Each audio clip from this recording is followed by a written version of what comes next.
The first 22 years of my career as an independent director of photography were working in the Los Angeles market, a major market where I can work as essentially a specialist. I was able to build out this highly specialized type of productions that I would work on as DP. Well, now I'm at the 1 year point in San Antonio, Texas, which is a small market. I've been working all over Texas and continue to work throughout the US on travel gigs. I get a lot of inquiries to supplement with a few drone shots. It's not like shoot all day aerials. It's like we need a couple high wide exteriors, or there's just like an establishing shot when we want to get outside. In California, I didn't have to deal with that. We could just get someone out there to shoot it. Maybe the budgets are a little bigger or whatever the scenarios were. Like, I didn't have to put any effort into droning. And frankly, I don't want to be doing this if I'm managing cameras on the ground. It's just too many roles. And anyone who's watching this, I'm sure you've been through it too. Like, everything is squeezing. This post-COVID thing too, they want crews even smaller for less people breathing on site. So it's like I'm running a 2-camera interview where I'm responsible for both cameras. I may be doing the interview audio myself. I may have set up all the lights by myself. I probably got to back up all of the footage at the end of the day. Solo, 1-person team, where in years past, I had a specialist for each of those roles. Well, same with this drone thing. So in the past 48 hours, I've had 3 inquiries to do some supplemental drone shots. I've done a few of these in Texas, and the last 2 cost me $700 and $750 to have a drone person come out and do their thing. In both cases, it was not all day. It was just a couple of overheads, establishing shots, essentially. And good, that's great for them. I don't want to be taking their job. But what's happening is I have lost gigs as the DP because there's someone else in town who's got their Part 107 license and has a drone package, and they can just do it. So I just picked this up at the store. I have been studying for my operator license with the FAA. I just got to do a refresher and schedule the test.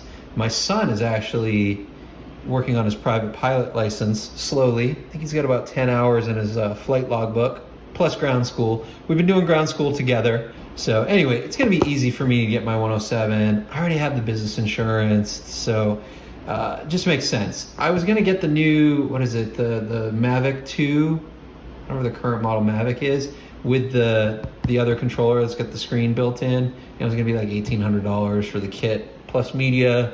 And then I backed up. I'm like, hold on. I mean, I've done a little bit of drone flying with DJI units and some of the first-person racing drone stuff for fun. So I'm not too concerned about crashing it, but at the same time, I'd rather put down this cost me $650 out the door. And frankly, I think this is gonna get the job done for anything where I'm getting the inquiry to do the drone work. So in the past 48 hours, I've had 3 inquiries to do supplemental drone shots. I've got a job, 2-day thing this week where they need some drone aerials. I'm not gonna be ready, obviously don't have my license yet, so they'll have to source someone else to do that. It's a big production, they're on it. I just got a call for a shoot up in Utah, no dates yet. They want me to do some supplemental aerials. And then the other one is a follow-up shoot day for a project I did a couple of months ago of a concrete pour.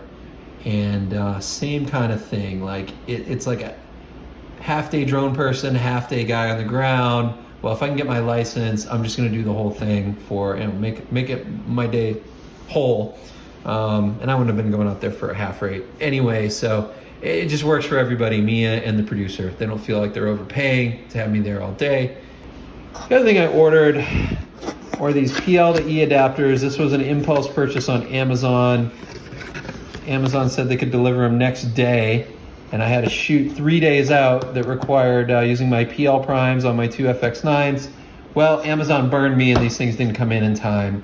So we ended up renting Metabones adapters and had some issues with the Metabones. And it's funny, going back in time, I had the first Sony FS series camera, the FS100, which was super 35 cents, so the predecessor to the FS700, which was E-mount.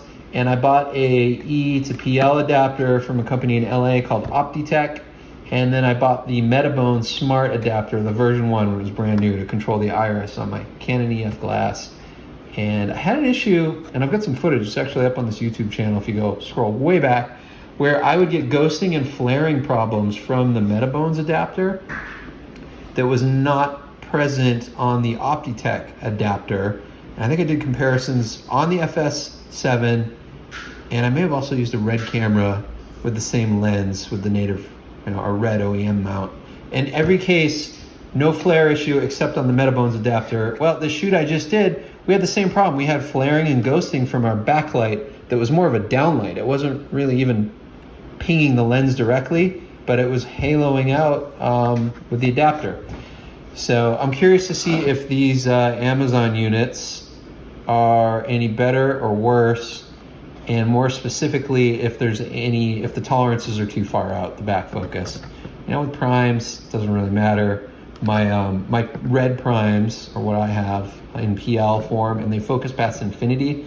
So it's not an issue for me really if these are not flange distance accurate. Just got to be a little careful pulling focus off of witness marks on the lens versus visual.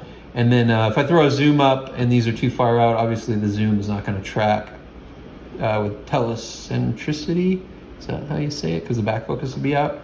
My 17 to 120 does have a back focus adjustment, but I prefer to not mess with that, jumping between various cameras, because my other PL cameras are all accurate, and one back focus setting on that lens is universal. This is the wooden camera PL adapter on a good friend of mine, Jeff's camera. He's back in LA, and he's been using these adapters with Sigma primes on FX9s, and he's advised me to stay away from the wooden camera mount because the tolerances are super precision on the wooden camera, and he's had the mounts get stuck on his camera bodies. So I don't want to deal with that, and particularly if these Amazon units, which are less than half the price of the wooden, are adequate for my needs. Anyway, I'm going to try these out, not today, but maybe we'll have a little update later.